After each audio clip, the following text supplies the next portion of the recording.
ज्ञानतिमिरान्धस्य ज्ञानाञ्जनशलाकया चक्षुरुन्मिलितं येन तस्मै श्रीगुरवे नमः। श्रीचैतन्यमनोभीष्टं स्थापितं येन भूतले स्वयं रूपकदा मह्यं ददाति स्वपदान्तिकं। वन्देऽहं श्रीगुरो श्रीयुतपदकमलं श्रीगुरुन् वैष्णवांश्च श्रीरूपं साग्रजातं सहगण रघुनाथान्वितं तं सजीवं साद्वैतं सावधूतं परिजनसहितं कृष्णचैतन्यदेवं श्रीराधाकृष्णपादान् सहगण ललिता श्रीविशाखान्वितांश्च। हे कृष्ण करुणा सिन्धु दीनबन्धो जगत्पते गोपेश गोपिकान्त राधाकान्त नमोऽस्तुते। तप्तकाञ्चन गौराङ्गी राधे वृन्दावनेश्वरी वृषभानुसुते देवी प्रणमामि हरिप्रिये। वाञ्छाकल्पतरुभ्यश्च कृपासिन्धुभ्य एव च पतितानां पावनेभ्यो वैष्णवेभ्यो नमो नमः। अनन्तकोटिवैष्णववृन्द की जय। नमः ओं विष्णुपादाय कृष्णप्रेष्ठाय भूतले श्रीमते जयपताका स्वामिन् इति नामिने। नमो आचार्यपादाय निताय कृपाप्रदायने गौरकथाधामदाय नगरग्रामतारिणे। नमः ओं विष्णुपादाय कृष्णप्रेष्ठाय भूतले श्रीमते भक्तिवेदान्तस्वामिन् इति नामिने। नमस्ते सारस्वते देवे गौरवाणी प्रचारिणे निर्विशेषशून्यवादी पाश्चात्यदेशतारिणे। जय श्री कृष्ण चैतन्य प्रभु नित्यानंद श्री अद्वैत गदाधर श्रीवासादि गौर भक्तवृंद। हरे कृष्ण कृष्ण कृष्ण हरे हरे हरे राम राम राम हरे हरे। हरे कृष्ण कृष्ण कृष्ण हरे हरे हरे राम राम राम हरे हरे। हरे कृष्ण कृष्ण कृष्ण हरे हरे हरे राम राम राम हरे हरे।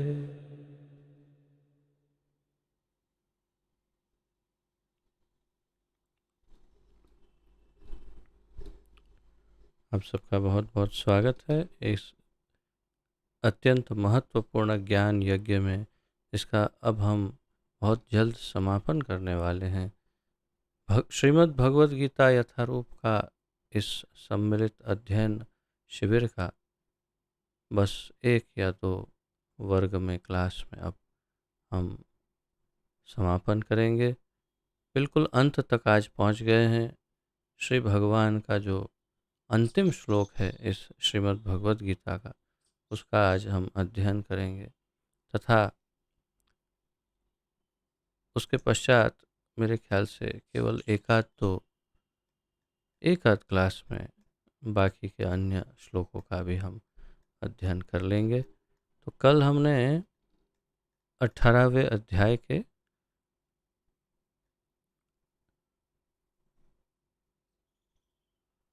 श्लोका 67 से किया था। श्लोका नंबर 67 से हमने 71 तक का अध्ययन किया था। उसका आज पुनरावर्तन करते हैं और आज के 72वें श्लोक से आगे बढ़ते हैं।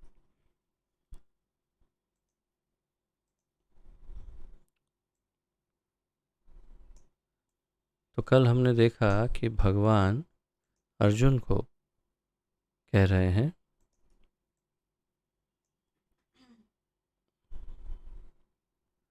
यह गुह्य ज्ञान उनको कभी भी न बताया जाए जो न तो संयमी है, न एकनिष्ठ, न भक्ति में रत है, न ही उसे जो मुझसे द्वेष करता हो। भगवान ने ये कंडीशन बताई कि यह गुह्य ज्ञान, भगवद गीता का ज्ञान उन लोगों को नहीं बताया जाए जो कंट्रोल ना हो, संयमी, जो बिल्कुल एकनिष्ठ निष्ठावान ना हो तथा भक्ति में रत ना हो और जो भगवान से द्वेष करते हो, ऐसे लोगों को ये ज्ञान नहीं देना चाहिए। तत्पश्चात हमने 68वें श्लोक में देखा, यह इदं परमं गुह्यं मद्भक्तेषु अभिधास्यति भक्तिं मयि परां कृत्वा मामे वैश्यत्य संशयः। और 69वें श्लोक में हमने देखा, न च तस्मान् मनुष्येषु कश्चिन्मे प्रियकृत्तमः भविता न च मे तस्मादन्य प्रियतरो भुवि। दोनों श्लोकों का अनुवाद इस प्रकार रहा, जो व्यक्ति भक्तों को यह परम रहस्य बताता है वह शुद्ध भक्ति को प्राप्त करेगा और अंत में वह मेरे पास वापस आएगा। इस संसार में उसकी अपेक्षा कोई अन्य सेवक न तो मुझे अधिक प्रिय है और न कभी होगा। भगवान का ये वचन प्रचारकों के लिए मेरे ख्याल से सर्वाधिक महत्वपूर्ण है, या तो फिर उन सभी भक्तों के लिए जो अपने आप को भगवान का प्रिय करवाना चाहते हैं। भगवान से प्रेम, सभी भक्त भगवान से प्रेम करते हैं, लेकिन भगवान उनको कितना प्रेम करते हैं ये अगर महत्वपूर्ण हो एक भक्त के लिए, और यदि भक्त सोचता हो कि मैं भगवान से प्रेम करूं लेकिन भगवान मुझे बहुत प्रेम करे, मैं उनका बहुत प्रिय हूं, तो ऐसा क्या करूं, उस प्रश्न का उत्तर इन दोनों श्लोकों में है। 78 और क्षमा कीजिए 68 और 69, 68 और 69, 18वें अध्याय। यहाँ पर भगवान ने यह रहस्य खोल दिया कि यदि कोई ये चाहता है कि वो भगवान का अत्यंत प्रिय बने और ऐसा प्रिय बने कि जो संपूर्ण संसार में और कोई उतना प्रिय हुआ ही ना हो, तो उसके लिए उसे इस भगवत गीता के ज्ञान को उनके भक्तों को देना होगा। अगर वो ऐसा करेगा तो भगवान ने घोषणा की कि ऐसा इस संसार में न कभी पहले हुआ और बाद में भविष्य में कभी कोई होगा नहीं जो इतना प्रिय सेवक हो, भगवान कह रहे हैं। तो ये हम प्रचारकों के लिए या कब सभी भक्तों के लिए विशेष रूप से जो अपने आप को भगवान का प्रिय करवाना चाहते हैं उनके लिए बहुत महत्वपूर्ण है। अवश्य इन दोनों श्लोकों को कंठस्थ करिएगा, बहुत ही महत्वपूर्ण श्लोक है। तथा 70वें श्लोक में भगवान कहते हैं, और मैं घोषित करता हूँ कि जो हमारे इस पवित्र संवाद का अध्ययन करता है, स्टडी, वह अपनी बुद्धि से मेरी पूजा करता है। जो इस संवाद का अध्ययन, स्टडी करता है, वह हम मेरी पूजा करता है। तो हमने भगवान कृष्ण की विधिवत पूजा की है क्योंकि हमने बहुत गहन स्टडी किया। और 71वें श्लोक में कहते हैं, और जो श्रद्धा समेत तथा द्वेष रहित होकर इसे सुनता है वह सारे पापों से मुक्त हो जाता है और उन शुभ लोकों को प्राप्त होता है जहाँ पुण्यात्माएं निवास करती हैं। तो ये भगवान की करुणा का परिचय है कि जो केवल द्वेष रहित और श्रद्धा के साथ केवल सुनता है भगवत गीता के उच्चारण को, उसके गान या तो उसके श्लोकों को केवल सुनता है, वो सारे पापों से मुक्त हो जाता है और उन शुभ लोकों को प्राप्त होता है जहाँ पुण्यात्माएं निवास करती है। इसका तात्पर्य प्रभुपाद जी ने ये दिया कि ध्रुव लोक जैसे उच्चतम लोकों में निवास करते हैं ये जीव। तो ये एकदम स्पष्ट हो जाता है कि भगवान ने जो भगवत गीता का ज्ञान दिया है वह सब सर्व पावनकारी है, सभी को हर प्रकार से किसी न किसी प्रकार से अवश्य फायदा करता है भगवत गीता का ये ज्ञान। या भगवत गीता का पठन, श्रवण, अध्ययन या दान, कुछ भी, हर प्रकार से भगवत गीता लाभ ही प्रदान करती है। तो इतना अध्ययन करने के बाद अब भगवान अर्जुन को अंतिम प्रश्न पूछ रहे हैं कि भाई, तुम्हें कुछ फ़ायदा हुआ या फिर से रिपीट करो। पढ़ते हैं, अध्ययन करते हैं इस श्लोक का, 72वें श्लोक का।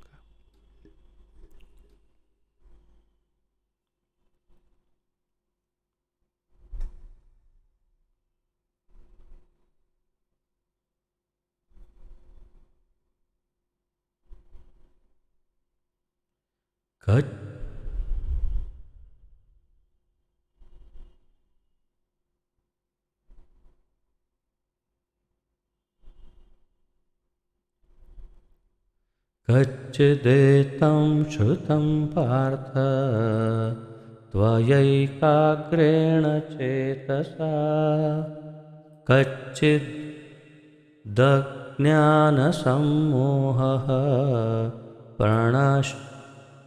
प्रणष्टस्ते धनञ्जय।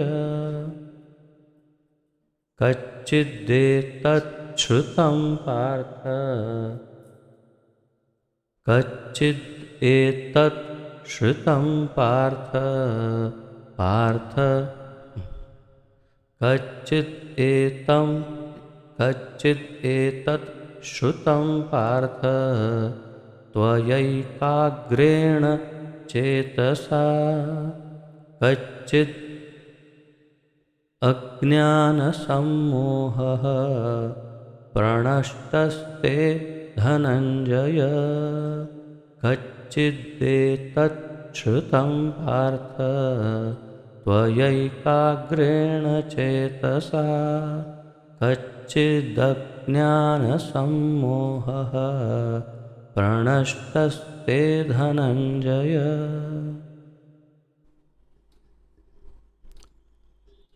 आखिरी श्लोक है ना भगवान का, तो लगता है भगवान सोच रहे हैं कि इतना जल्दी थोड़ी छोड़ दूंगा, थोड़ा 4-5 बार बोलो तब उसका उच्चारण आएगा तुमको, इसलिए हमसे 2-3 बार बुलवाया, क्योंकि इसमें विशिष्ट प्रकार की संधि का जोड़ है, संधि है, उसके हमें विग्रह करके बोलने में थोड़ा सा अटपटा लगता है जब हम एक साथ बोलने का प्रयास करते हैं।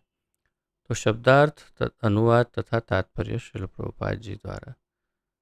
कच्चित, क्या, एतत् यह, श्रुतम सुना गया, पार्थ हे प्रथापुत्र, त्वया तुम्हारे द्वारा, एक अग्रेण एकाग्र, चेतसा मन से, कच्चित क्या, अज्ञान का, सम्मोह मोह, भ्रम, प्रणष्ट दूर हो गया, ते तुम्हारा, धनंजय हे संपत्ति के विजेता, यानी कि अर्जुन। अनुवाद। हे पृथा पुत्र, हे धनंजय, क्या तुमने इसे, यानी इस शास्त्र को, यानी श्रीमद् भगवद गीता को एकाग्र चित्त होकर सुना, और क्या अब तुम्हारा अज्ञान तथा मोह दूर हो गया? भगवान पूछ रहे हैं अर्जुन से अंतिम प्रश्न, भगवान का ये अंतिम वाक्य श्रीमद् भगवद गीता का। हे पृथा पुत्र, हे धनंजय, क्या तुमने इसे एकाग्र चित्त होकर सुना, या फिर इधर उधर मन भटक रहा था, ध्यान कहीं इधर कहीं उधर, कभी क्या हो रहा है, अरे कहीं से आवाज़ आ रही है, अरे वो देखो वहाँ पर अटैक करने वाला ये है, कहाँ ध्यान था तुम्हारा? मेरे इस वक्तव्य को सुन रहे थे एकाग्र होकर, या तुम इधर उधर ध्यान रख रहे थे? एकाग्र चित्त होकर सुना, और क्या अब तुम्हारा अज्ञान तथा मोह, दूर हो गया। तो अज्ञान एक अवरोध है और मोह दूसरा अवरोध है। तो अज्ञान या मोह या दोनों जब हो तो उन्नति संभव नहीं है। सबसे पहले अज्ञान दूर हो और फिर मोह दूर हो। अज्ञान यानी वास्तविक ज्ञान से अनभिज्ञ होना, अर्थात कि वास्तविक ज्ञान मैं जीवात्मा हूँ और भगवान का नित्य सेवक हूँ, इस ज्ञान से अलग होना एक। और मोह, मैं ये शरीर हूँ, ये मेरा है, ये मेरा नहीं है, मैं इसका स्वामी हूँ, मैं इसका नाथ हूँ, मैं उसका पिता, मैं सब मोह। तो ये दोनों से क्या दूर हुआ अर्जुन कि नहीं, ये भगवान पूछ रहे। क्यों? अर्जुन अपने आप को शरीर समझ रहा है तथा ये मेरे गुरुदेव, ये मेरे पितामह, ये मेरे भाई, मैं कौरवों का एक अंश हूँ, मैं पांडव हूँ, कौरवों का भाई हूँ, मैं अर्जुन हूँ, ये उसका मोह है। और अज्ञान, उसे ये ज्ञान ही नहीं था कि भगवान के साथ जीवात्मा का क्या संबंध है और जीवात्मा का भगवान के प्रति क्या उत्तरदायित्व होता है, जिम्मेदारी क्या होती है, वो उसे ज्ञान नहीं था। और इस ज्ञान को बहुत ही विस्तार से 700 श्लोकों में भगवान ने उसे बताया। तो इसलिए आप पूछ रहे हैं कि भाई इतने मैं पिछले इतने घंटे से जो बोल रहा हूँ और इतने 700 श्लोकों में जो तुझे ज्ञान दिया मैंने, आत्मज्ञान, परमात्म ज्ञान, तो कर्म, ये धर्म और योग और प्रकृति और प्रकृति के नियम, और क्या कुछ नहीं समझाया तुम्हें। इतना कुछ समझाया मैंने, तो ये सब क्या समझ में आया? मोह दूर हुआ, अज्ञान दूर हुआ कि नहीं? बस ये अंतिम प्रश्न भगवान का। तात्पर्य, भगवान अर्जुन के गुरु का काम कर रहे थे। अर्जुन ने स्वयं ही स्वीकार किया था कि शिष्यस्ते हम शाधि माम त्वाम प्रपन्नम, मैं अभी आपका शिष्य हूँ, शिष्यत्व स्वीकार करता हूँ और आपकी शरण में हूँ। त्वाम प्रपन्नम, आपकी शरण में आया हूँ। इसलिए भगवान ने स्वीकार किया, ओके ठीक है, मैं तेरा गुरु हूँ। तो भगवान अर्जुन के गुरु का काम कर रहे थे, अतएव यह उनका धर्म था कि अर्जुन से पूछते कि उसने पूरी भगवत गीता सही ढंग से समझ ली है या नहीं। ये उनका कर्तव्य था। किसका कर्तव्य था? उनका धर्म था। कर्तव्य, उनका धर्म, भगवान का। गुरु का भी धर्म होता है, शिष्य का धर्म होता है, कर्तव्य होता है। वैसे गुरु का कर्तव्य कि वे अपने शिष्य से पूछे कि जो पढ़ाई की है वो ठीक से आती है कि नहीं। टेस्ट क्यों ली जाती है? परीक्षा, परीक्षा से गुरु ये जानकारी प्राप्त करते हैं कि जो पढ़ाया गया है वो शिष्य ने समझा और उसका ज्ञान पूर्ण रूप से प्राप्त हुआ या नहीं हुआ। उसके कारण ही परीक्षा ली जाती है। तो गुरु सीधा प्रश्न ही पूछ रहे हैं कि जो मैंने समझा है वो समझ में आ गया कि नहीं, क्योंकि अभी परीक्षा लेने का टाइम नहीं है। वाइवा, ओरल या रिटर्न टेस्ट या ऐसा कुछ लेने का तो समय था नहीं भगवत गीता का, क्योंकि युद्ध का मैदान था। अगर उसको देते, ले चल मैं तुझे पेन और पेपर देता हूँ, अभी आधे घंटे में इतने प्रश्नों का उत्तर दे, लोग सोचते कि लोग दोनों मिलकर कर क्या रहे हैं युद्ध भूमि में। एक तो बीचों बीच जाके खड़े हो गए और इतने टाइम से न जाने दोनों बात करते हैं क्या करते हैं, और अब ये पेपर लिखने बैठा है। तो थोड़ा सा अटपटा होता है। इसलिए अर्जुन को सिर्फ एक प्रश्न पूछा, भाई तू इसे बता दे कि तुझे समझ में आया कि नहीं। नहीं तो फिर ये लोग सब अभी चिल्लाएंगे कितनी देर लगाते हो दोनों मिलकर। तो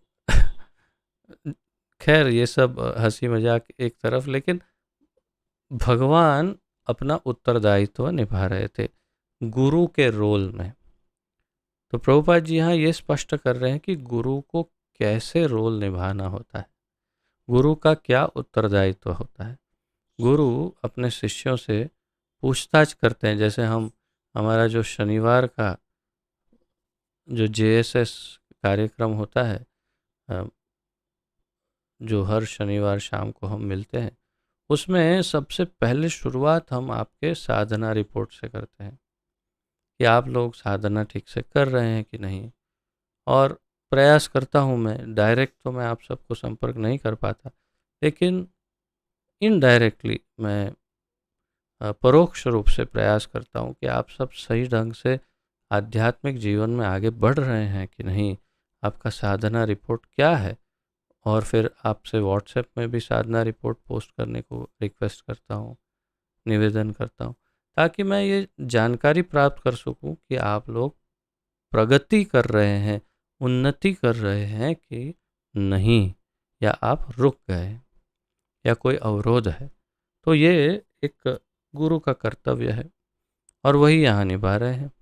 तो अतएव यह उनका धर्म था भगवान का कि अर्जुन से पूछते कि उसने पूरी भगवत गीता सही ढंग से समझ ली है या नहीं। तो भगवान उसे फिर से किसी अंश विशेष या पूरी भगवत गीता बताने को तैयार है। अब ये सोचो, और एक तो यहाँ लिखा है यदि नहीं समझी है तो, यदि नहीं समझी है मान लो अर्जुन ने, तो भगवान उसे फिर से किसी अंश विशेष या पूरी भगवत गीता बताने को तैयार है। मान लो अर्जुन ने कह दिया होता नहीं नहीं मुझे नहीं समझ में आया, तो 18 की जगह हो सकता है 36 या ऐसे अध्याय होते, क्यों फिर से रिपीट होती पूरी भगवत गीता। और 700 की जगह 1400 श्लोक होते, क्यों अर्जुन को पता नहीं चला तो रिपीट कर दिया भगवान ने। और या तो फिर हो सकता है कुछ और अध्याय होते, लेकिन अर्जुन भी समझ गए थे क्योंकि वो भी सामान्य जीव नहीं थे, वो भी भगवान के नित्य सिद्ध पार्षद हैं। तो स्वाभाविक है कि बहुत बुद्धिमान है और इसलिए समझ गए। लेकिन फिर भी गुरु का कर्तव्य है कि वो उसे पूछे कि क्या तुम समझ गए कि नहीं समझे।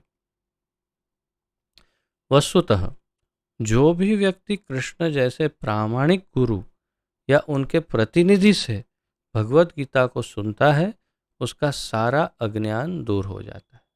प्रभुपाद जी कह रहे हैं कि जो कृष्ण जैसे प्रामाणिक गुरु यानी स्वयं भगवान, यानी सबसे श्रेष्ठ गुरु, या फिर उनके प्रतिनिधि जैसे हमारे श्रील प्रभुपाद जी, तो श्रील प्रभुपाद जी जैसे प्रतिनिधि के माध्यम से अगर भगवत गीता सुनते हैं या उसका अध्ययन करते हैं, ज्ञान प्राप्त करते हैं, तो उसका सारा अज्ञान निश्चित रूप से दूर हो जाता है, जैसे अर्जुन का हुआ और जैसे प्रभुपाद जी की भगवत गीता से अनंत कोटि लोगों का अज्ञान दूर हुआ, हो रहा है और होता रहेगा।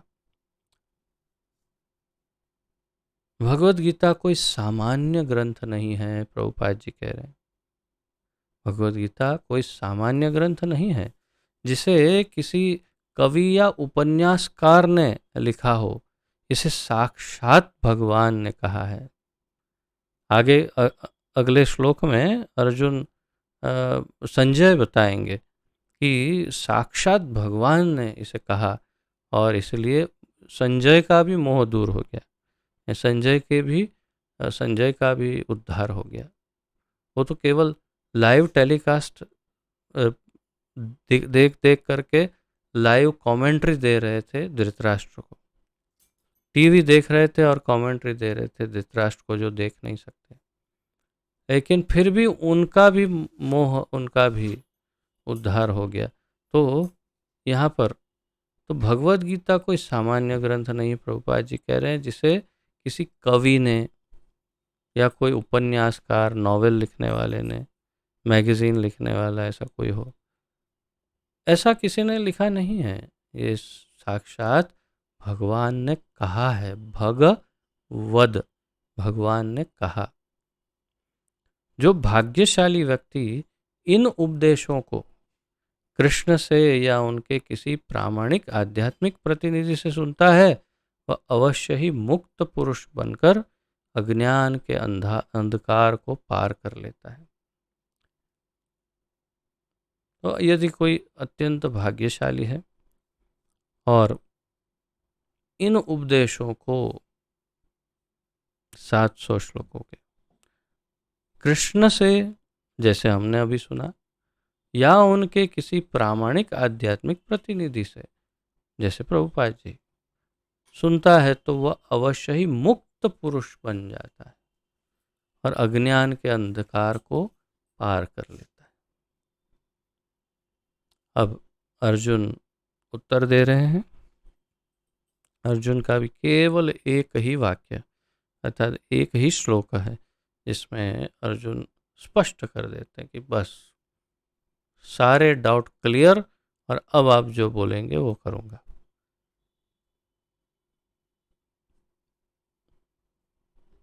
श्लोक 73।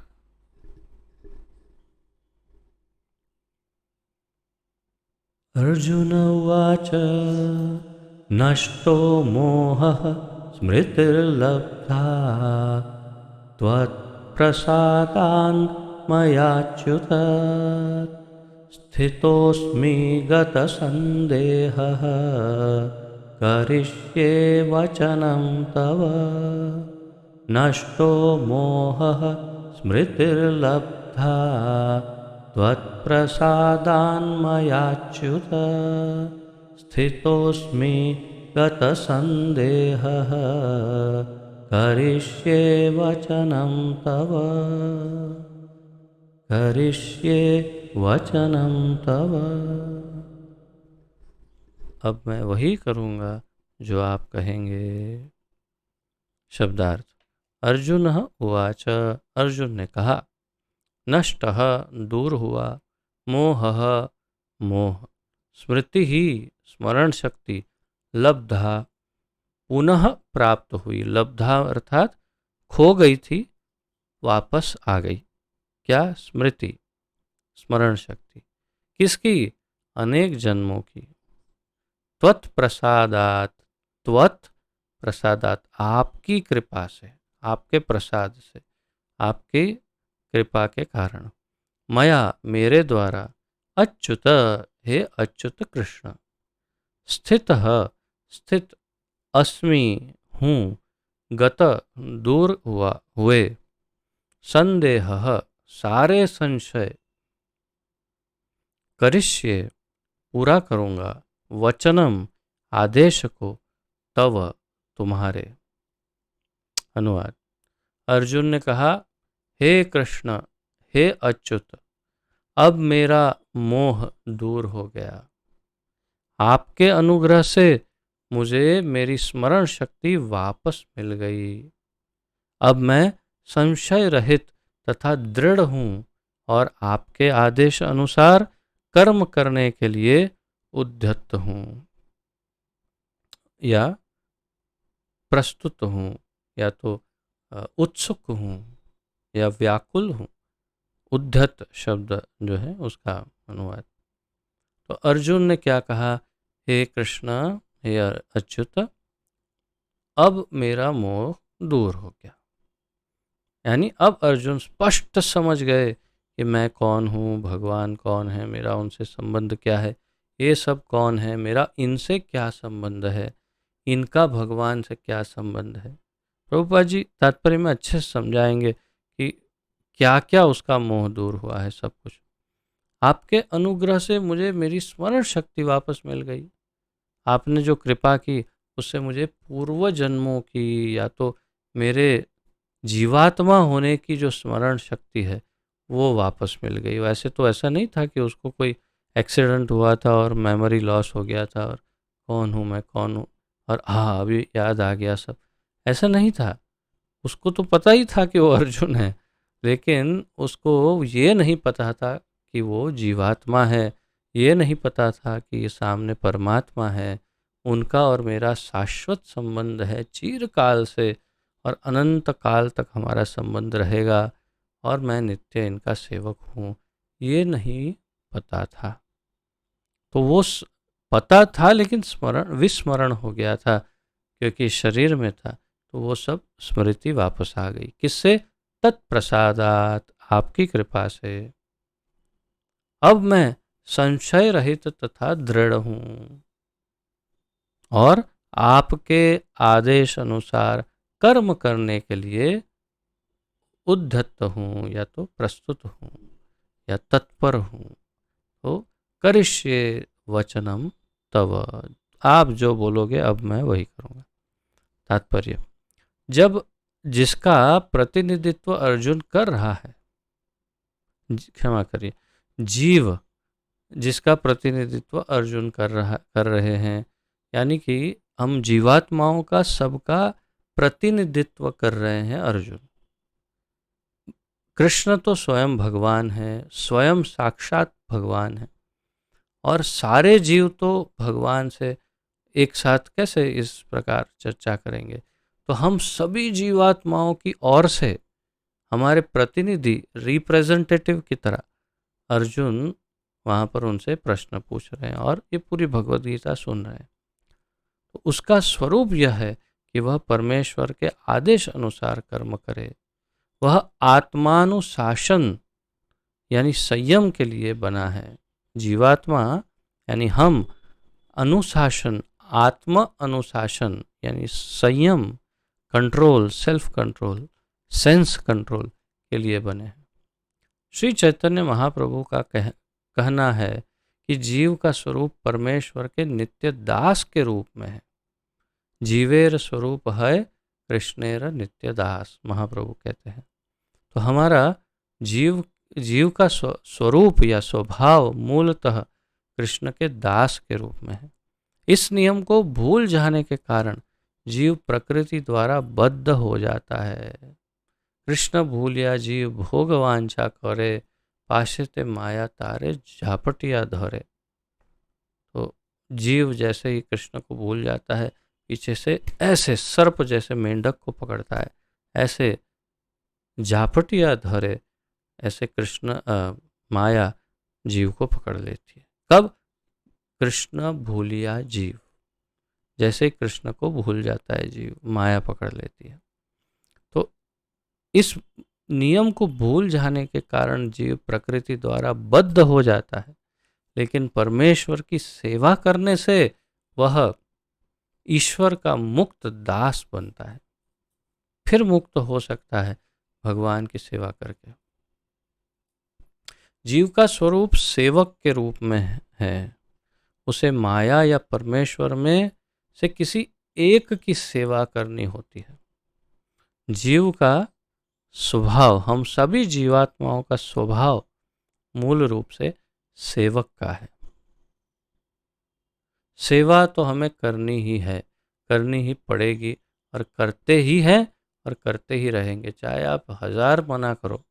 अरे मैं तो कोई सेवा बेवा नहीं करता, मैं तो सेवा लेता हूँ बस, ये बहुत बोलो, लेकिन सत्य ये नहीं है। किसी न किसी की तो सेवा करते ही है हम।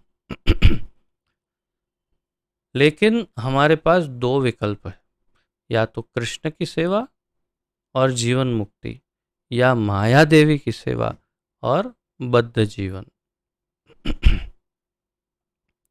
तो हम सब जितने इस संसार में, ब्रह्मांड में, भौतिक संसार में हैं, हम सब माया की सेवा कर रहे हैं, इसलिए बद्ध है। अगर हम कृष्ण की सेवा प्रारंभ करेंगे तो इससे मुक्त हो जाएंगे और उनके साथ निवास कर पाएंगे, भगवान के साथ। तो यदि वह परमेश्वर की सेवा करता है तो वह अपनी सामान्य स्थिति में रहता है, यानी कि जैसा मूल रूप से जीव है वैसे हो जाता है अगर भगवान की सेवा करता है। लेकिन यदि वह बाह्य शक्ति माया की सेवा करना पसंद करता है तो वह निश्चित रूप से बंधन में पड़ जाता है।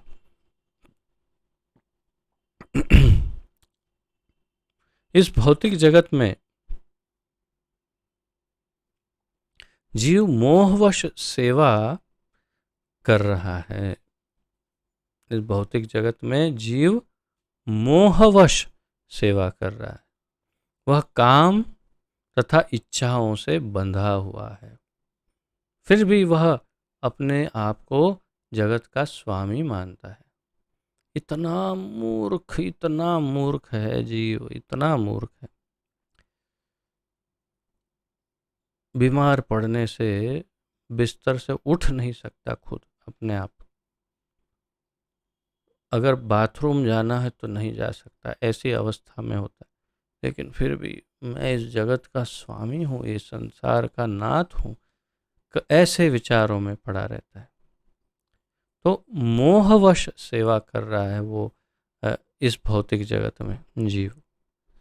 और मोह है, ये मेरा है, ये वो मेरा नहीं है। वह काम तथा इच्छाओं से बंधा हुआ है, कामनाओं से, इंद्रिय तृप्ति की, इसकी उसकी, और अलग अलग इच्छाओं से बंधा हुआ है। फिर भी वह अपने आप को जगत का स्वामी मानता है। ईश्वरो हम अहम भोगी, मैं ईश्वर हूँ और मैं अकेला ही भोगी हूँ।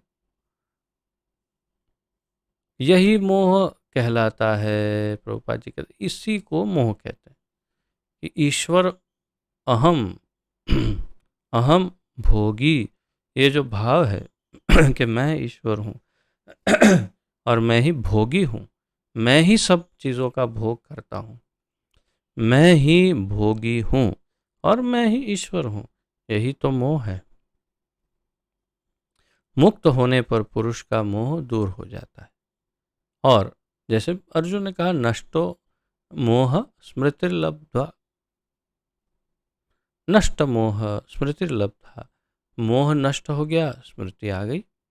हमारी स्मृतियाँ पूरी तरह से आई नहीं है इस बद्ध जगत में। हम लोग अभी भी थोड़े बहुत माया में तो हैं ही। अन्य जगत की बात करें तो पूरा जगत तो संपूर्ण रूप से माया में है और उनको स्मृति नहीं है।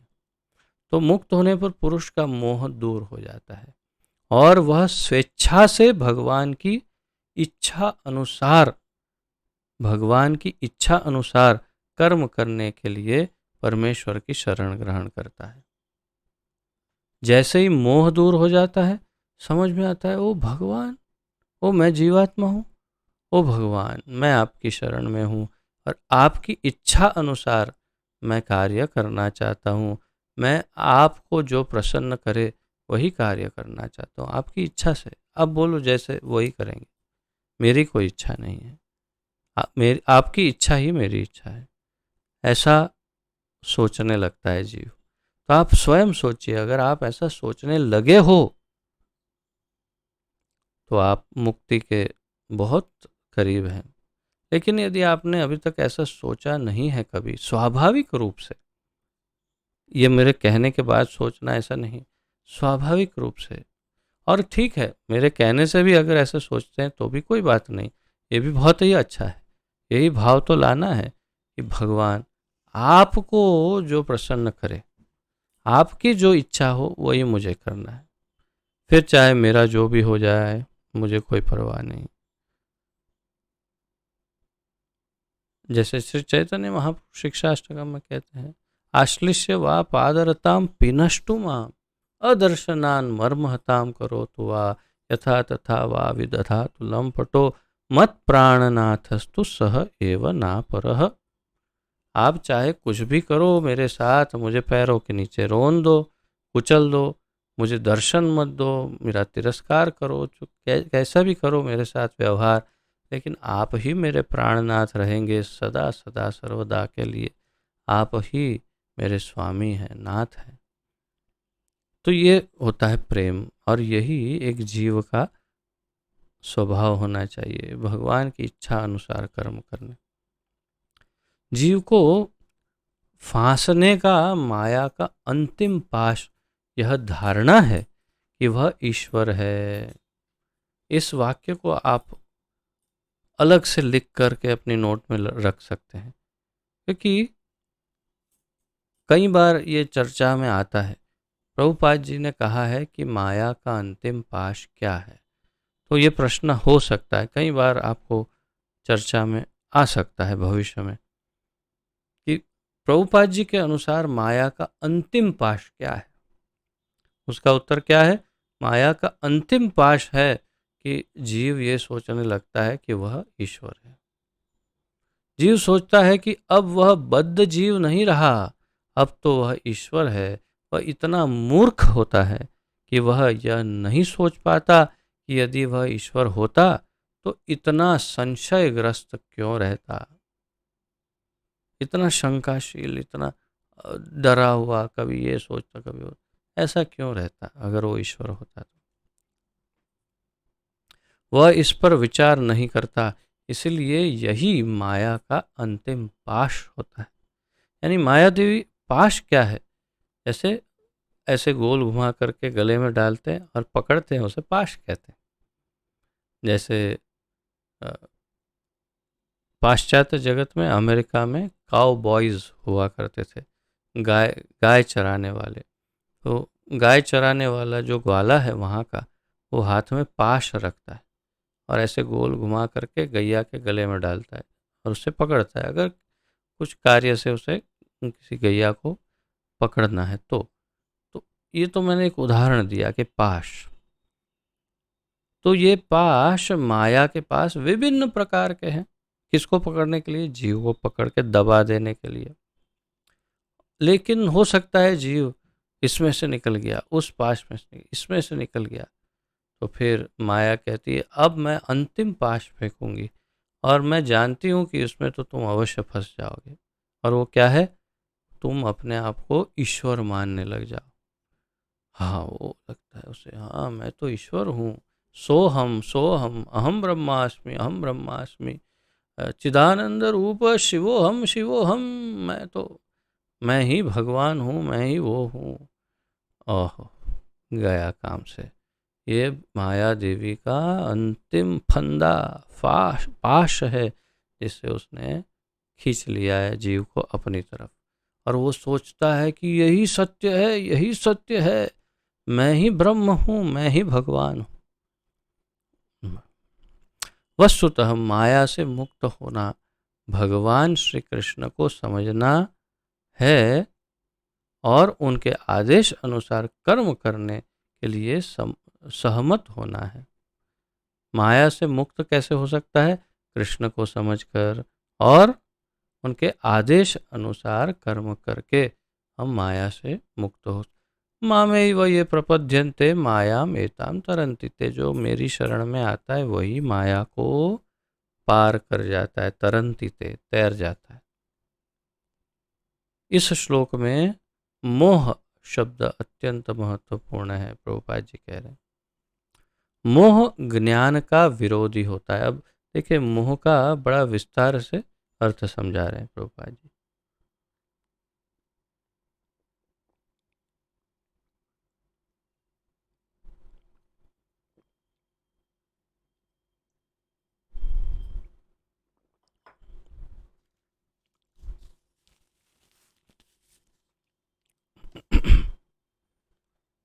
तो कह रहे हैं मोह ज्ञान का विरोधी होता है। ज्ञान का विरोधी कौन है? मोह। वास्तविक ज्ञान तो यह समझना है कि प्रत्येक जीव भगवान का शाश्वत सेवक है। लेकिन जीव अपने आप को इस स्थिति में न समझकर सोचता है कि वह सेवक नहीं अपितु इस जगत का स्वामी है, क्योंकि वह प्रकृति पर प्रभुत्व जताना चाहता है। कल ही मैं न्यूज़ में पढ़ रहा था, माइक्रोसॉफ्ट न्यूज़ में, पता नहीं ये किसी और उसमें आया हो सकता है, लेकिन उसमें मेरी नज़र पड़ी है। ऐसे हेडलाइंस देखता हूँ मैं हमेशा कि भाई संसार में क्या चल रहा है, ताकि प्रचार में उसका कुछ अनुसंधान उपयोग में लिया जा सके। तो इसलिए हेडलाइंस अवश्य देख लेता हूँ। तो एक हेडलाइन देखी मैंने, इसमें लिखा था अब पता चलेगा वैज्ञानिकों को कि मनुष्य को अमर बनाया जा सकता है या नहीं। Can the human beings be made immortal और नॉट। अब साइंस ये पता कर पाएगा। अच्छा बताओ, अभी तक कितना भ्रम है, इतने वर्षों वर्षों के अध्ययन में प्रयास कर रहे हैं।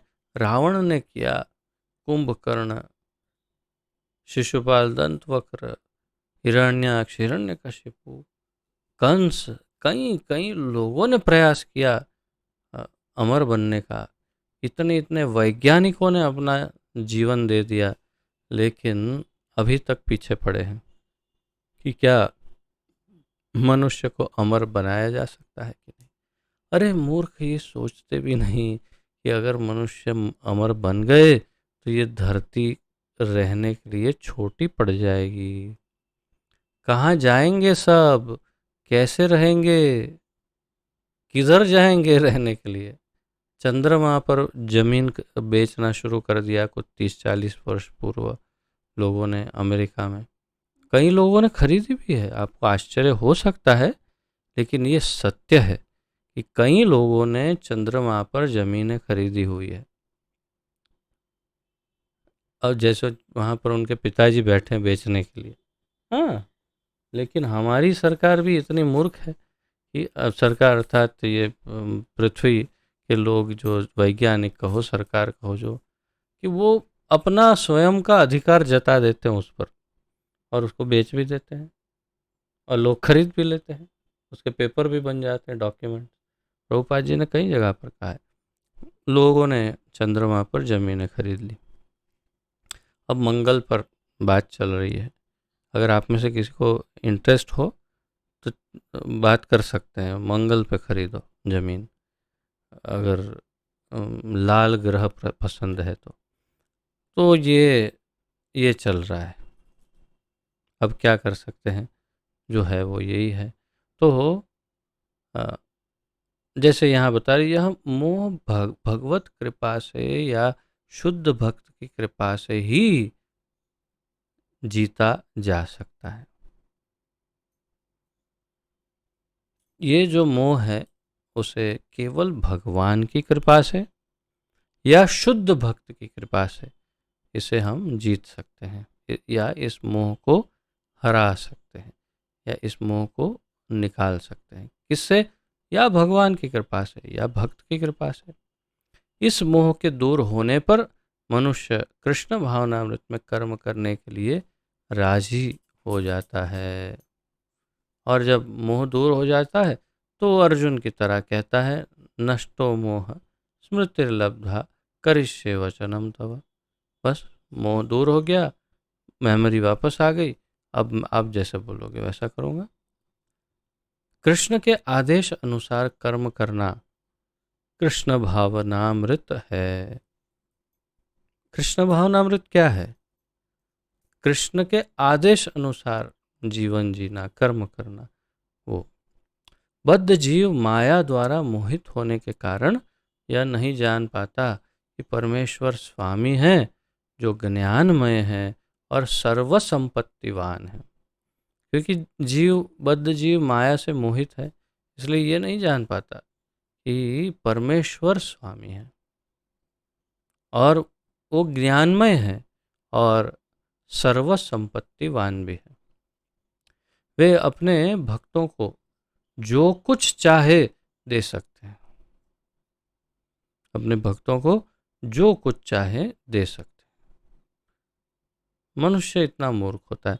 ऐसी कथा है कि कभी अलग अलग मत है उसमें, लेकिन जहाँ तक मैंने सुना है, राजा अकबर यहाँ आए थे और हमारे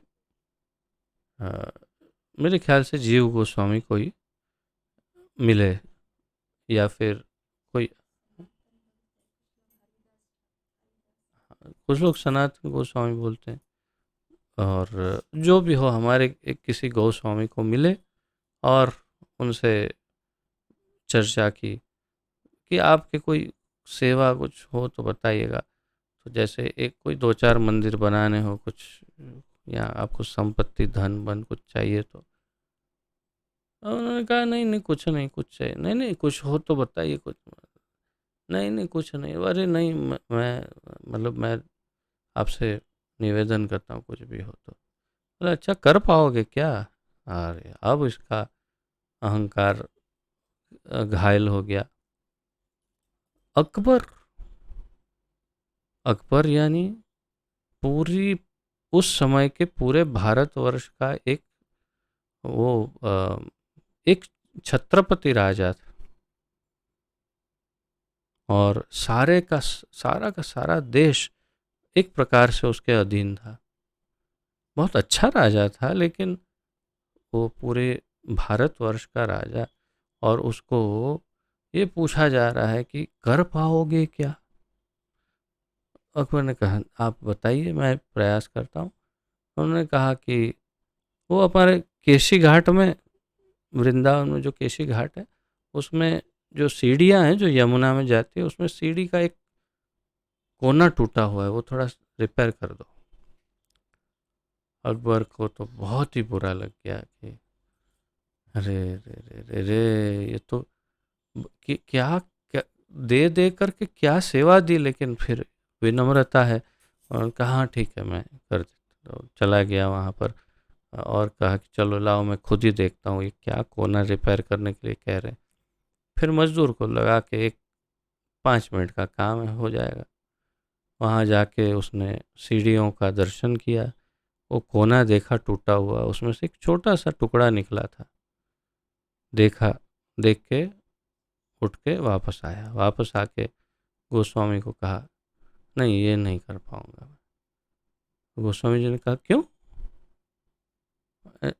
वो जो टुकड़ा है ना, वो टुकड़े को ढूंढ के, या तो उसको उतना एक टुकड़ा बना करके उसमें जोड़ने के लिए इस पूरी पृथ्वी का सारा धन अगर मैं लगा दूं तो भी वो टुकड़ा नहीं बन पाएगा।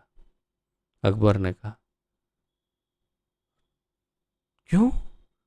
वो ये ऐसा दिव्य पत्थर है, ऐसा चिंतामणि है वो, कि मैंने कभी देखा ही नहीं है मेरे जीवन में। इतना मूल्यवान पत्थर मैंने कभी देखा ही नहीं, जिसकी पूरी सीढ़ियाँ बनी है, और उसका केवल एक टुकड़ा, वो टुकड़े जितना भी मेरे पास उसका पर्याप्त न धन है, और ऐसा पत्थर इस पूरी पृथ्वी में कभी देखा नहीं। गोस्वामी की कृपा से उसे दिव्य दृष्टि प्राप्त हुई, और वास्तविक वृंदावन का दर्शन हुआ। और वास्तविक वृंदावन में सब कुछ चिंतामणि प्रखर सद्म सुकल्प वृक्ष, तो संपूर्ण वृंदावन धाम जो है, गोलोक वृंदावन, वो चिंतामणि पत्थर से बना है। और उस चिंतामणि पत्थर की सीढ़ियों का टुकड़ा उसको समझ में आया कि टूट गया है, और इसलिए उसे समझ में भी आ गया कि मेरे पास क्या धन है, ये एक छोटा टुकड़ा मैं नहीं कर पाऊंगा, इतना भी धन मेरे पास नहीं है, पूरे भारतवर्ष का मैं राजा हूं तो भी। तो उसे अपनी औकात समझ में आ गई। लेकिन एक भक्त के, वो तो बड़े विनम्र, बहुत अच्छे भक्त रहे अ, राजा अकबर। तो विनम्रता पूर्वक उन्होंने स्वीकार किया कि मैं नहीं कर पाऊंगा, क्योंकि ये मैंने कभी देखा ही नहीं है ऐसा चिंतामणि। तो तात्पर्य ये है कि संपत्तिवान, और वे अपने भक्तों को जो कुछ चाहे दे सकते हैं। अब ऐसे ऐसे भगवान श्री कृष्ण जो लाख लाख लक्ष्मियां जिनके गोलोक धाम में सेविकाएं हैं,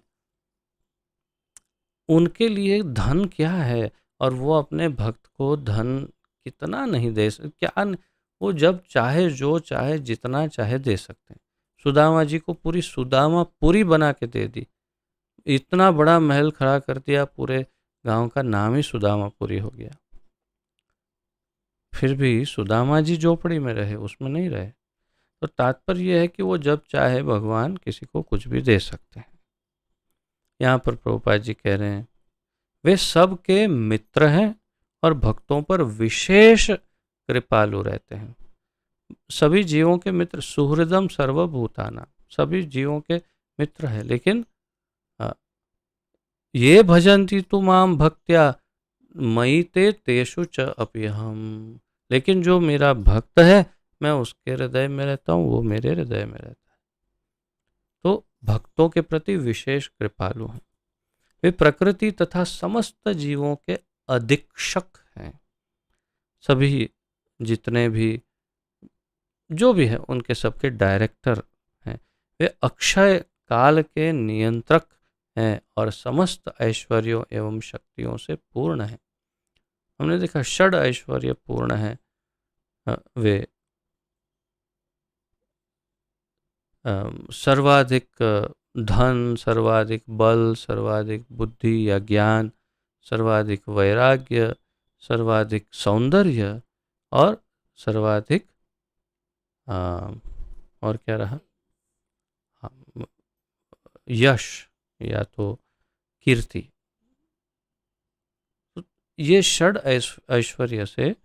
ऐश्वर्यस्य समग्रस्य वीर्यस्य यशस्य श्रियः ज्ञान वैराग्यो यश चैव षण्णाम भग तिंगणा, उसे भगवान कहते हैं जिनमें ये 6 ऐश्वर्य पूर्ण मात्रा में हो। विष्णु पुराण में लिखा। तो तात्पर्य यह है कि वे तो सर्वशक्ति संपन्न है। भगवान भक्त को आत्मसमर्पण भी कर सकते हैं। ये लाइन एक शुद्ध भक्त को हिला देती है। कभी कभी अच्छा नहीं लगता भक्त को ये सुनकर, अभक्त को बहुत अच्छा लगता है। अभक्त को लगता है अच्छा भगवान मेरे कंट्रोल में आ जाएंगे, लेकिन भक्त को ऐसा अच्छा नहीं लगता है। लेकिन भगवान ऐसा करते हैं। भगवान क्या कहा प्रभुपाद जी ने,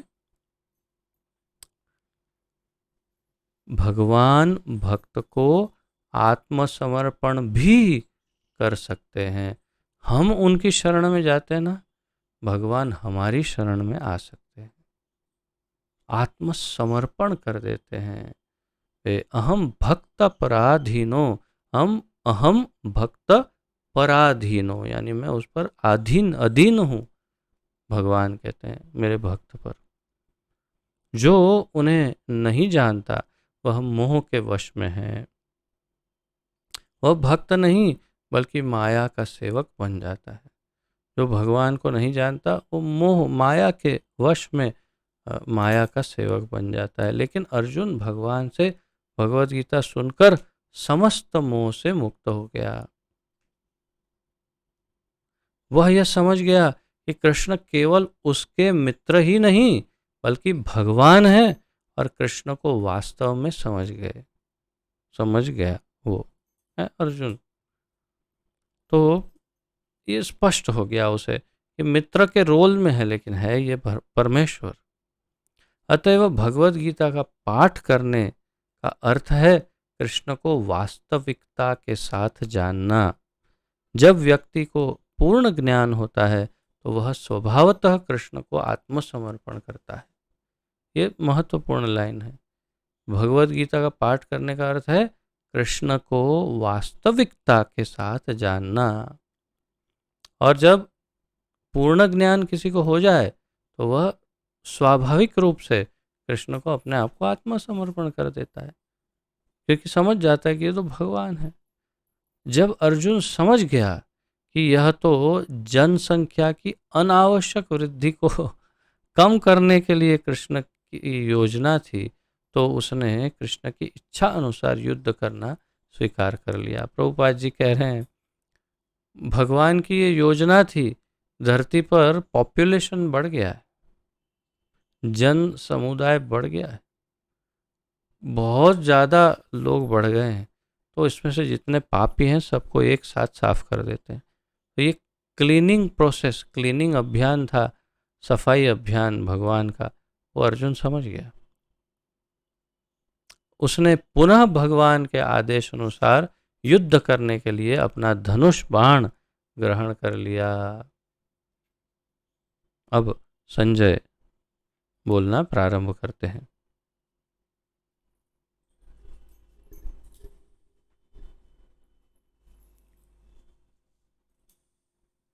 संजय उवाच इत्यहं वासुदेवस्य पार्थस्य च महात्मनः संवादमिमं श्रोषम् अद्भुतं रोमहर्षणम्। इत्यहं वासुदेवस्य पार्थस्य च महात्मनः संवादम् इमम् अश्रौषम् अद्भुतं रोमहर्षणम्।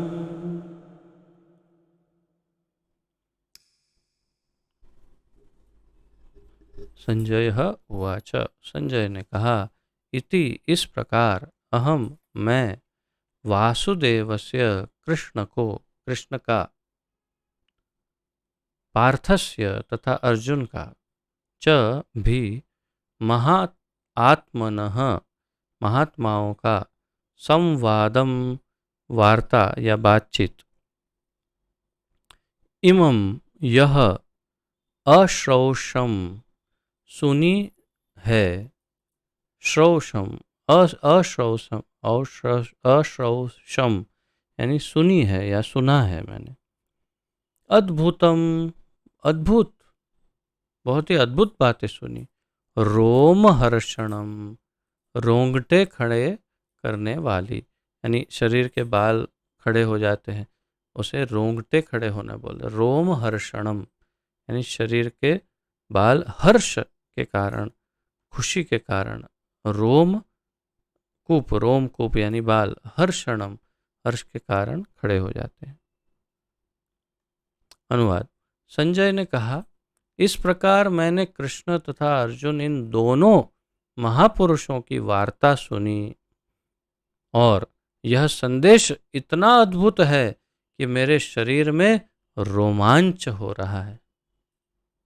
संजय कह रहे, संजय ने क्या कहा, इस प्रकार मैंने कृष्ण और अर्जुन दोनों महापुरुषों की बात सुनी और अब ये संदेश, इतना अद्भुत संदेश सुना है मैंने कि मेरे शरीर के रोंगटे खड़े हो गए, रोमांचित हो गया मैं।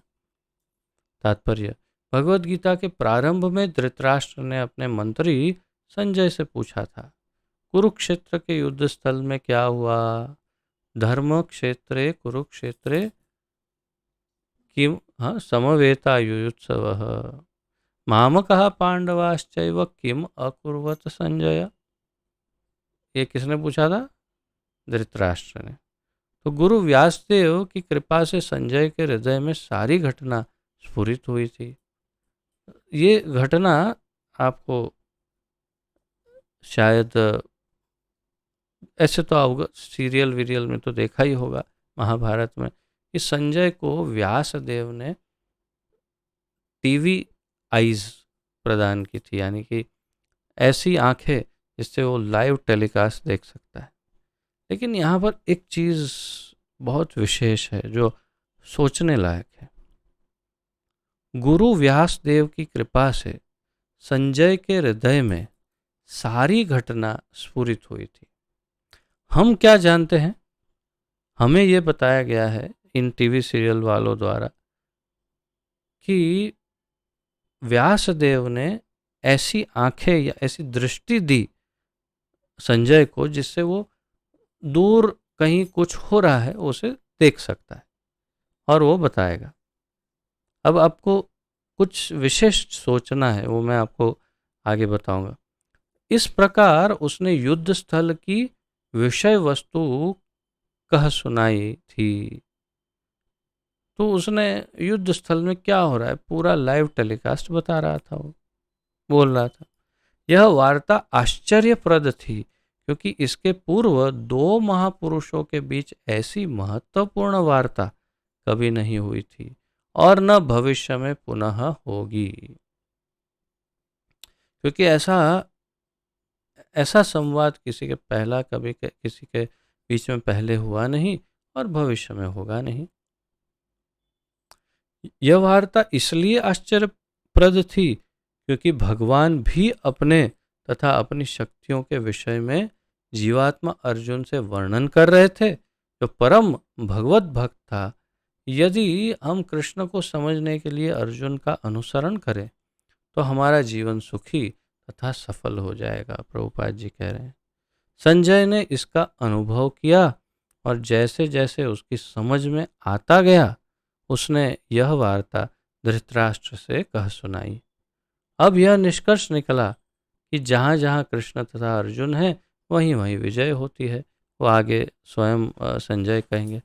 लेकिन मैं जो आपसे कहना चाहता था वो ये है कि संजय को केवल यदि टीवी जैसी आंखें दी होती कि दूर का देख ले बस, तो युद्ध स्थल पर कुछ करोड़, कम से कम 18 अक्षौहिणी सेनाएं और ऊपर से दूसरी तरफ की कुछ जो 5-6 जितनी थी उतनी अक्षर, सब मिला करके कुछ लाख, और ऐसा अगर माने इतिहासकारों का तो कुछ करोड़ों में लोग वहाँ पर मौजूद थे।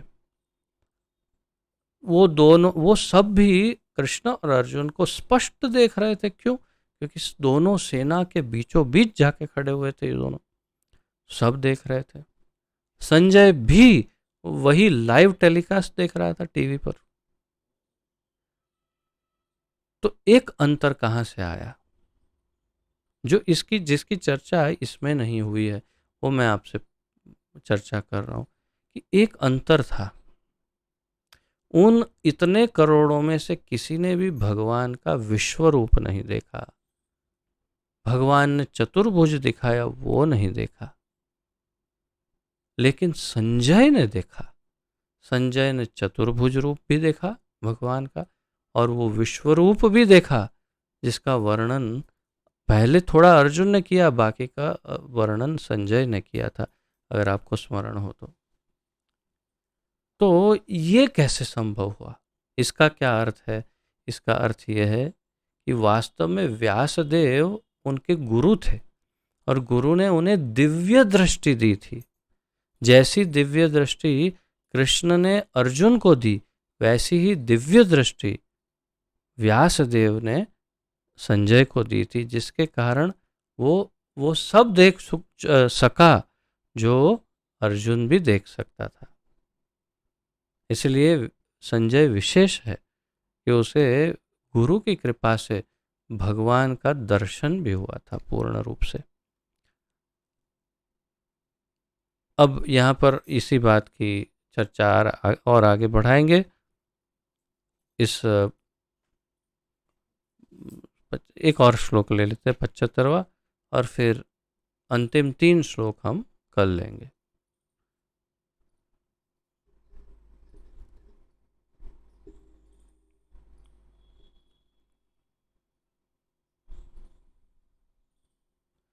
व्यास प्रसादात् श्रुतवान् एतद्गुह्यमहं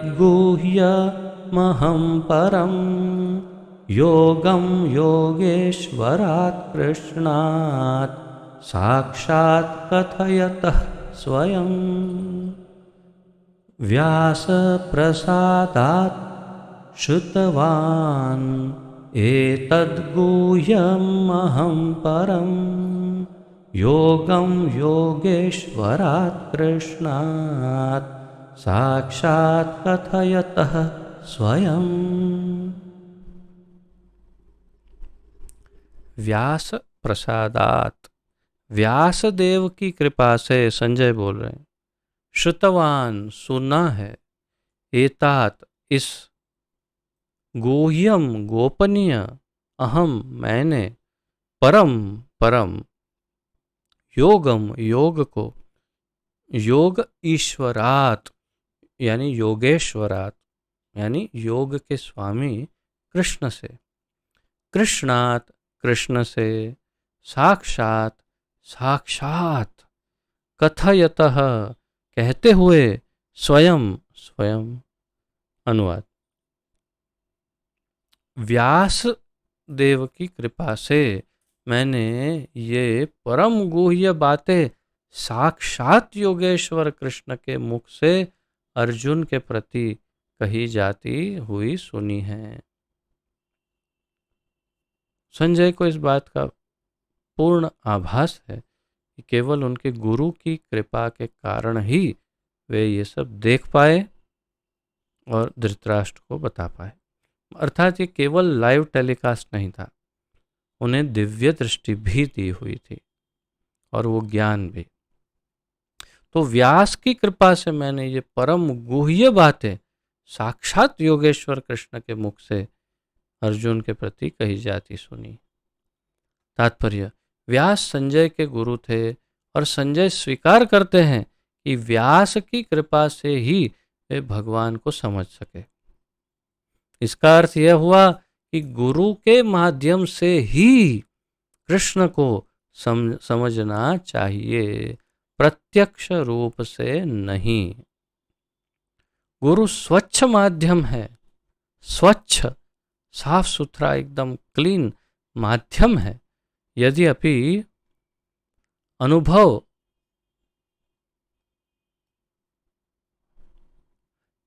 फिर भी प्रत्यक्ष ही होता है। गुरु परंपरा का यही रहस्य है। जब गुरु प्रामाणिक होता है तो भगवत गीता का प्रत्यक्ष श्रवण किया जा सकता है, जैसा अर्जुन ने किया। संसार भर में अनेक योगी हैं, लेकिन कृष्ण योगेश्वर है। उन्होंने भगवत गीता में स्पष्ट उपदेश दिया है, मेरी शरण में आओ। जो ऐसा करता है वह सर्वोच्च योगी है। 6ठे अध्याय के अंतिम श्लोक में इसकी पुष्टि हुई है, योगिनाम अपि सर्वेषां। प्रभुपाद जी 6.47 अंतिम श्लोक 6ठे अध्याय का जो है, उसमें जो श्लोक भगवान बताते हैं उसका उल्लेख कर रहे हैं।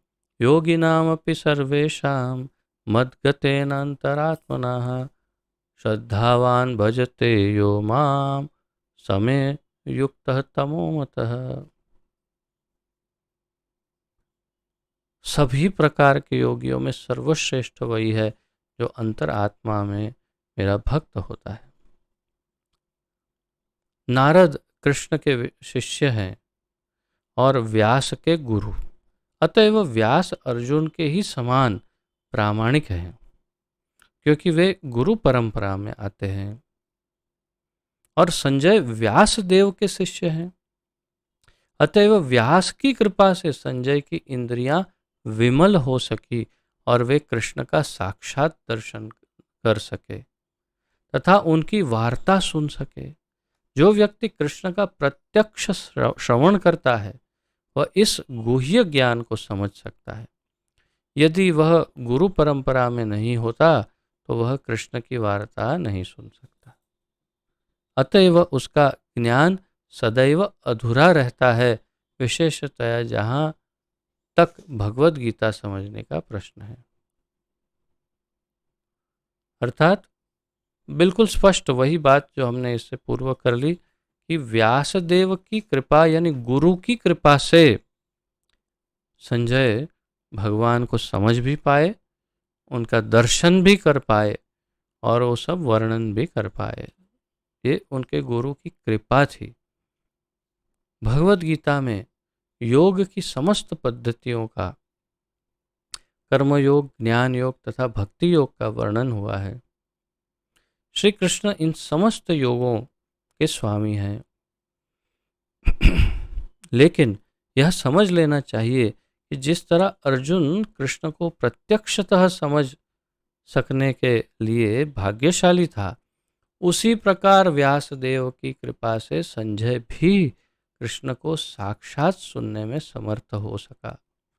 देखिए, यही बात पूरे इस चर्चा में यही बात है कि व्यासदेव उनके गुरु की कृपा से संजय इतना सामर्थ्यवान बना। तो उसी प्रकार व्यासदेव की कृपा से संजय भी कृष्ण को साक्षात सुनने में समर्थ हो सका। वस्तुतः कृष्ण से प्रत्यक्षतः सुनने एवं व्यास जैसे गुरु के माध्यम से प्रत्यक्ष सुनने में कोई अंतर नहीं है। व्यासदेव से सुनो या कृष्ण से, एक ही बात है। या ऐसे कोई भी प्रामाणिक गुरु से सुनो जो परंपरा में हो, एक ही बात है। गुरु भी व्यास देव का प्रतिनिधि होता है। गुरु जो है वो व्यास देव का प्रतिनिधि होता है। अतएव वैदिक पद्धति के अनुसार अपने गुरु के जन्म दिवस पर शिष्यगण व्यास पूजा नामक उत्सव रचाते हैं। तो जब शिष्य गुरु का जन्म दिवस होता है उसे व्यास पूजा के नाम से मनाया जाता है। शिष्यगण उस दिन उत्सव करते हैं व्यास पूजा के नाम से। क्यों? क्योंकि जो भी गुरु है हमारे, वो व्यास देव के उत्तराधिकारी या प्रतिनिधि हैं, और इसलिए उनको व्यास पूजा के रूप में पूजन अर्पण किया जाता है। मूल रूप से व्यास देव को याद किया जाता है। तो इस प्रकार 75 श्लोक आज हमने संपूर्ण किए। 76, 77 और 78 ये 3 श्लोकों का अध्ययन कल करेंगे, और आज यहीं पर विराम लेते हैं। यदि आज के इस विषय पर किसी का कोई प्रश्न, उत्कंठा, जिज्ञासा आदि हो, प्रस्तुत कर सकते हैं।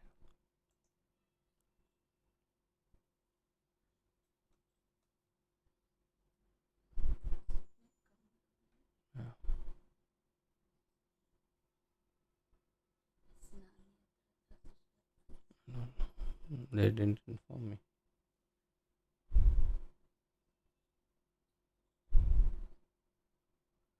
ठीक है, यदि कोई प्रश्न ना हो। है? हम्म,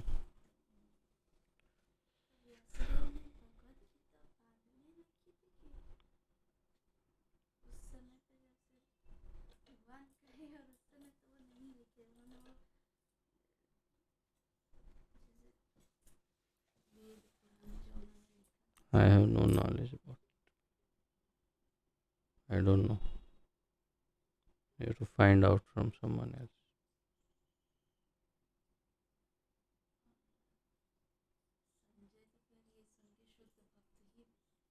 संजय शुद्ध भक्त बन गए होंगे ऐसी अपेक्षा की जा सकती है, क्योंकि उन्होंने जो देखा वो इतने करोड़ों लोगों में केवल 2 ही जन देख पाए, एक अर्जुन और एक संजय। तो पृथ्वी पर मनुष्य रूप में जीवित लोगों में से 2 ही थे जो इसको देख पाए, सुन पाए, समझ पाए, दर्शन कर पाए। कोई कोई बोलते हैं हनुमान जी भी उनकी ध्वजा पर बैठे थे, वो भी देख पाए। लेकिन हम अगर मनुष्यों की, साधारण सामान्य मनुष्य की बात करें तो केवल 2 ही मनुष्य थे जिन्होंने सब कुछ देखा और सुना। और इसलिए ये माना जा सकता है कि संजय भी परम शुद्ध वैष्णव बन करके, भगवान के शुद्ध भक्त बन करके धाम चले गए होंगे बाद में। ऐसा माना जा सकता है, अनुमान लगाया जा सकता है। और कोई? ठीक है, तो यहाँ पर विराम लेते हैं। पतित पावन जगत गुरु श्रील प्रभुपाद की जय। पतित पावन गुरुदेव की जय। निताय गौर प्रेमानंदे। हरि हरि बोल। आप सबका बहुत बहुत धन्यवाद तथा सबको दंडवत प्रणाम। हरे कृष्ण।